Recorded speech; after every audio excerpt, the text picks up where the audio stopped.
Hi, my name is Antonio Dedios, and I am a senior at the Santa Fe Indian School, and I am also a tribal member of the Jicarilla Apache Nation. As a senior, I have to do a honors project, which is a community-based project that requires me to go into my community and help support and solve a major problem going on. For my project, I made a documentary about the loss of language within the Jicarilla Apache Nation. On my journey to create this film, I interviewed 3 different tribal members about the loss, how it happened, how it affects my community, and ways to help it.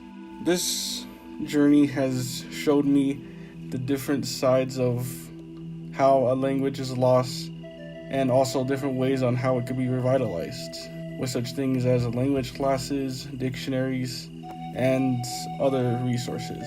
So come with me on this journey to help with the loss of my language, starting with one step.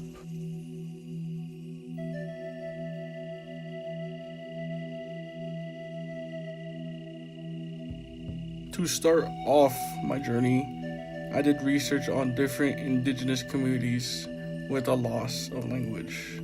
Some of the ways that they use to revitalize a language are things like creating a language class or using language apps to get the younger generation more involved on learning the language. So my next step on my journey is to head into my community known as Dulce Nametskill and interview a tribal member about the loss of language. First question, do you know the Jicarilla Apache language? Oh yeah, very well.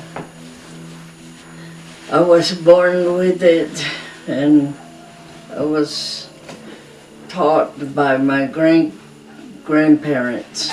And all my life that I've never forgotten my language, because during the BIA days at the dorm, they tried to make us forget our language. They used to scrub our mouth out with soap and just talk nothing but English. And you were only about 5 years old. When did the loss of the Jicarilla Apache Nation start, or when did you notice a sort of loss?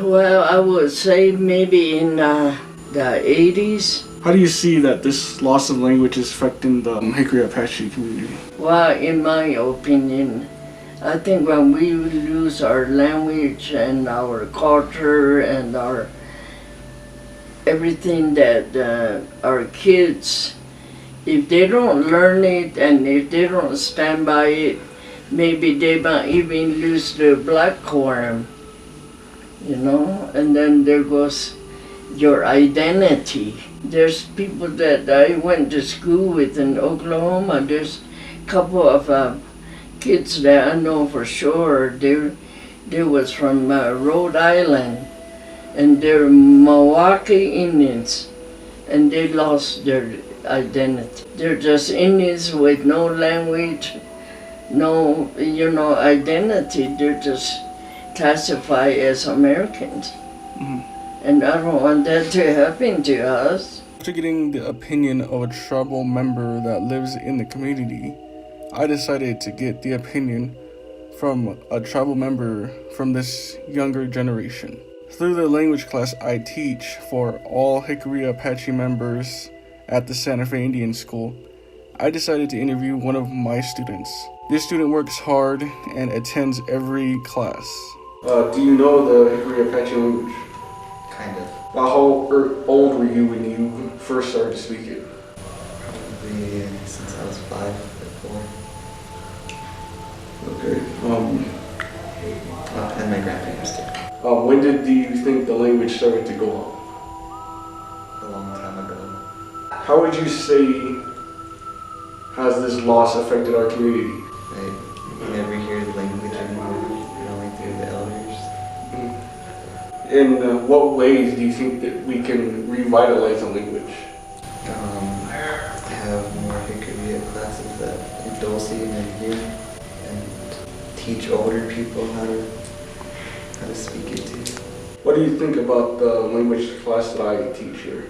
I thought it was good, even though I I missed some of them. But yeah, I thought it was good. The final tribal member I interviewed is a teacher at the Santa Fe Indian School. For my senior honors project, I have to have a mentor to help me with my research and the overall process of my project. He also works with the language program in Dulce, trying to help revitalize it and give me advice on my journey to help revitalize this language.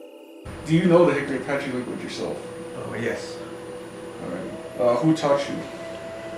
It would be my older relatives, my parents, cousins, uncles, aunts, brothers, just people that were part of the family, extended family. Pretty much all my life, that's the only language I knew for up until elementary school. So as a child, but I learned all of that before I couldn't speak English, but that's all I learned. How has this loss of language affected the community? Culturally, for sure, there are concepts that cannot be expressed in English. I mean, there really isn't, because people that don't have a basic understanding of the language kind of feel alienated when it comes to ceremonial activity. They can hear the talk that's being taught, they can hear the prayer that's being prayed, and they can hear the song that's being sung, but without knowing what's being said, it just becomes an exercise, an activity in the progression of that ceremony. So it becomes challenging to hear something that really brings to heart, this is my life role, this is what I'm supposed to be doing for our people, this is how I was initiated to do these things. It's not me that created this. The language of that ceremonial activity originated somewhere back in time. And I'm just the next step in that lineage for somebody who was doing this same thing 500, 600, 700, 800 years ago, whatever.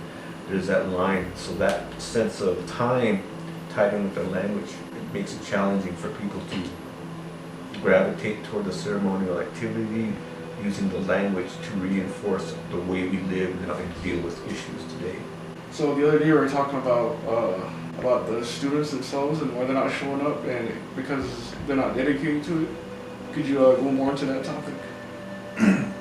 The reason I've observed that a lot of students are not dedicated comes in a real awkward way. Part of it was ridicule, that relationship with the adult to the younger, embarrassment, inappropriateness, having different factions teach one word or a concept, and there's conflict amongst those different groups toward that.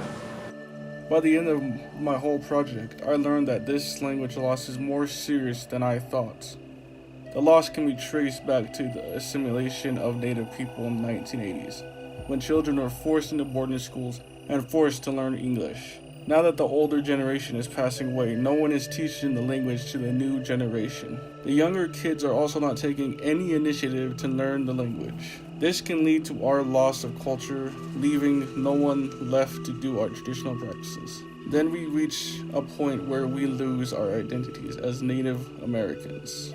I hope my class will encourage younger Jicarilla Apache children to get the latest language app and learn it. I also hope this film will give a sense of hope to other indigenous tribes with the language loss, and provide ideas to help revitalize their language. With the increasing amount of indigenous tribes losing their language, they risk losing their culture and history.